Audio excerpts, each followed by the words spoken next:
नमस्कार मंडळी, foodie couple या पेजवर आपणा सर्वांचे स्वागत आहे। आज आपण बनवणार आहोत कोलंबी मसाला। चला तर मग बघूया रेसिपी। पेजवर नवीन असाल तर सबस्क्राइब करा आणि फेसबुक आणि इंस्टाग्रामवर फॉलो करा।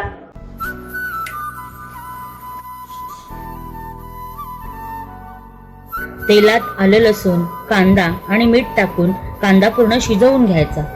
त्यानंतर त्यामध्ये हळद, हिंग, मसाला, धणे पावडर, लाल तिखट टाकून परतायचं। त्यामध्ये टोमॅटो टाकायचे। त्यानंतर टोमॅटो शिजल्यानंतर कोलंबी आणि बटाट घालून एक वाफ द्यायची।